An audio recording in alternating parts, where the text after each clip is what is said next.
이번엔 코스피 지수 잠깐 보겠습니다. 코스피 지수 좀 4천을 넘나 했더니 지금 다시 내려갔습니다. 4천이 붕괴가 된 상황입니다.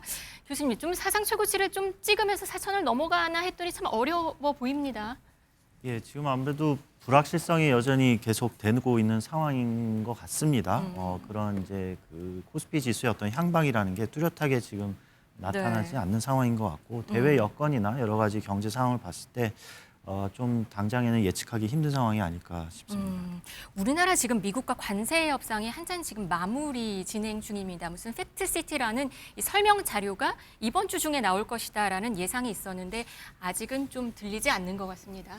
예, 아무래도 뭐 또 세부 어떤 사안들에 대해서 그 협상 또 이게 확정을 해야 될 텐데 특히 이제 이번 그 협상에서 좀 주로 관심됐던 부분이 이제 핵 추진 잠수함 관련이었고요.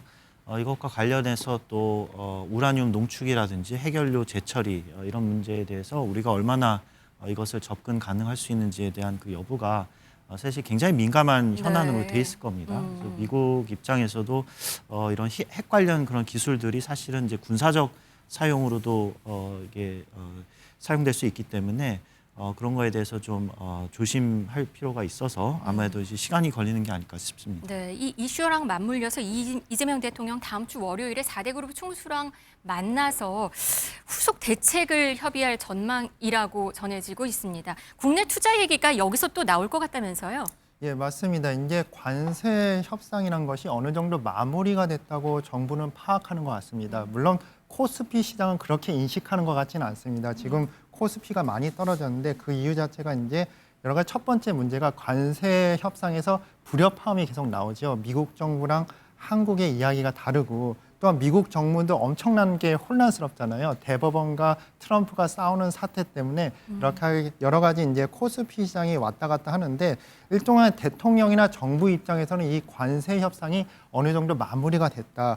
그 이후에는 이제 무엇을 할 것이라면 이재명 대통령은 국정의 첫 번째 목표 중에 하나인 국가 성장에 대해서 신경을 쓰겠다. 결국 뭐냐면 이 성장에 대해서 신경을 쓰기 위해서는 결국은 기업들이 결정을 해야 되는 것입니다. 네. 정부가 밀어주는 거는 한계가 있고 기업들이 결정을 해줘야 되는 것인데 그 첫 번째랑 두 번째가 뭐냐면 고용과 투자라는 것입니다. 그래서 만약에 만나게 되면 이제 만나기로 했었는데 이 4대 그룹 총수랑 만나게 되면 정부가 기업의 투자랑 고용을 적극적으로 할 때 어떤 점을 정부가 도와줘야 되나 지원해야 되나 이런 이야기를 네. 들어볼 것 같습니다. 네. 이런 이야기를 듣는 것 자체도 기업의 총수 입장에서는 굉장히 좋은 신호로 받아들일 수 있을 것 같습니다. 네, 알겠습니다. 그런데 지금 미국에서는 방금 말씀하신 대로 트럼프 대통령이 대법원에서 이 관세 이슈로 싸우고 있다고 표현을 하셨는데 대법원이 심리 중이라고 합니다. 그렇게 되면 지금 대법원이 상호 관세가 무효다 이렇게 만약에 판결을 내리게 된다 이러면 이게 전체가 전면 재논이 될 수도 있는 상황인가요? 예, 그럴 것 같습니다. 근데 이게 사실 왜 대법원까지 그 소송전에 갔느냐라고 이제 물어보면 사실은 이 관세 조치에 관한 이 권한은 원래는 이제 미국 의회가 갖고 있습니다. 네. 근데 이게 대통령의 어떤 행정명령, 행정부에서의 어떤 조치로 지금 돼 있는데 사실 미국의 역사에서도 그런 행정부의 관세 조치가 있었던 사례는 이제 닉슨 대통령 때가 아마 거의 최초이자 뭐 마지막이었을 것 같은데 네. 그때 그 관세 조치를 이제 미국 의회를 제쳐두고 할 수 있었던 배경에는 국가 비상 상태라는 이제 선언이 가능했기 때문에 이 관세 조치를 했을 수 있습니다. 그게 이제 17년도에 제정됐던 그 미국의 그 법안에 보면 국가 비상 사태에는 그때 이제 세계 대전 당시에 전시 체제에서 가능했던 어떤 행정 명령이었는데 네. 지금은 근데 그게 국가 비상 상태와는 무관하게 사실 트럼프는 이제 국가 안보와 또 불공정 무역에 대한 명분으로 지금 이 관세 조치를 했다고 그러거든요. 이거는 네. 이제 무역 확장법과 이제 뭐 다른 이제 무역 통상법 이런 이제 법안의 근거를 삼아서 관세 조치를 했는데 문제는 이 닉슨 대통령 때 관세 조치는 이제 포괄적인 10%였다고 하면 트럼프도 역시 지금 포괄적인 관세 조치를 내렸었는데 이게 과연 근거가 있느냐라고 이제 얘기하는 겁니다. 왜냐하면 국가 안보나 이런 이제 불공정 무역에 대한 관세 조치는 특정한 물품, 특정한 국가에 대해서만 관세 조치를 내릴 수 있는 그런 법안이거든요. 그래서 지금 대법원에서 이제 핵심이 되는 쟁점은 과연 이런 포괄적인 관세 조치가 그 법에 근거해서 됐느냐. 그러다 보니까 대법관 중에서는 이제 이걸 비판적인 시각을 갖고 있는 대법관은 왜 동맹국들한테 관세 조치를 했느냐라는 이제 그러면 이게 진짜 무효가 될 수도 있는 건가요? 만약에 가능성? 이게 소송전에서 네. 패배를 한다면 물론 이제 근데 이제 트럼프의 경우는 이거를 다시 이제 소송을 걸겠다 네. 하는 입장이기 때문에 아마 이게 끝나지는 않을 것 같습니다. 네. 이 소송전은. 네, 트럼프 대통령은 이 소송에서 이길 거라고 지금 단언을 하고 있는데요. 그러면서 상호 관세로 무역 협정을 해서 한국 등에서 돈 수조 달러를 벌어들였다고 성과를 강조하고 있습니다. 한번 들어보시겠습니다. European Union, $950 billion. Japan, $650 billion. South Korea, $350 billion.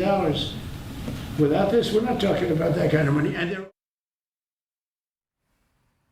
네, 트럼프 집권 2기 지금 첫 해인데 지금 미국 정치 지형은 좀 변하고 있는 것 같습니다. 어제도 말씀드렸는데 미국 뉴욕 시장이 맘다니가 당선이 되면서 트럼프 지형도 살짝 지금 흔들리고 있다 이런 얘기가 있거든요. 이걸 그렇게 봐야 되는 걸까요? 예, 맞습니다. 그렇게 볼 수 있습니다. 그 만다니는 트럼프랑 전혀 반대되는 성향의 정치인이죠. 일단 기독교가 아닙니다.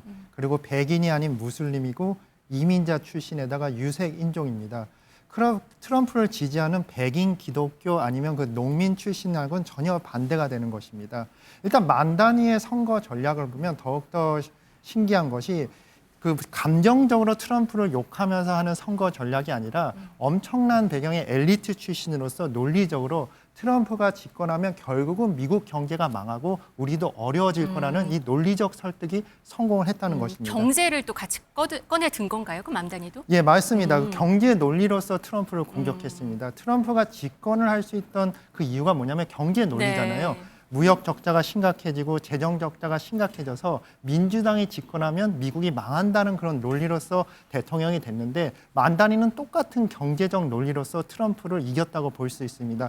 최소한 뉴욕 시민들은 이제 설득이 됐는데요. 그 선거 결과가 더욱더 충격적인 거는 공화당 후보가 있었는데 그 득표율이 7.1%밖에 되지 않았습니다. 네. 이런 걸 봐서는 결국 뭐냐면 트럼프 정부에 대한 경고고 심판이고 결국은 트럼프가 제왕적으로 일방적으로 독주하는 것을 뉴욕 시민이 막으려고 하는 그런 의견이 보였다고 볼 수 있습니다. 네, 이 맘다니 인물에 대한 관심도 높은데요. 이 배우자에 대한 관심도 굉장히 온라인상에서 높습니다. 봤더니 Z세대 맞고요. 54만 팔로워가 있는 인플루언서라고 합니다. 그런데 뭐 서민적인 매력으로 다가가고 있다 이런 얘기도 들려요. 예, 맞습니다. 네. 이제 트럼프의 이미지는 뭐냐면 의회랑 싸우고 또한 대법원이랑 싸우고 있죠. 그래서 뭐냐면 자신이 왕과 같은 존재. 그리고 기본적으로 우리나라가 이제 에이펙에서 그 왕관을 선물을 했는데 그거에 대해서 미국에서도 비판이 많았습니다. 그래서 이제 제왕적 이미지인데 만다니는 전혀 다르게 선거 전략을 했습니다. 서민적 이미지, 그 래퍼로서 그리고 그 와이프 되는 사람도 정말 서민적 이미지를 보여줌으로써 선거 전략을 승리한 것 같습니다. 네, 교수님 정말 지금 미국에서는 트럼프 지형이 좀 약간 흔들흔들 한다고 보시나요? 예, 뭐 단기적으로는 좀 네. 그래 보입니다. 근데 뭐 어떻게 될지는 아마 두고 봐야 되지 않을까요? 네, 알겠습니다. 오늘 경제 라이브는 여기까지 전해드리겠습니다. 강민욱, 김태봉 두 교수와 함께했습니다. 고맙습니다. 네, 수고하셨습니다. 감사합니다.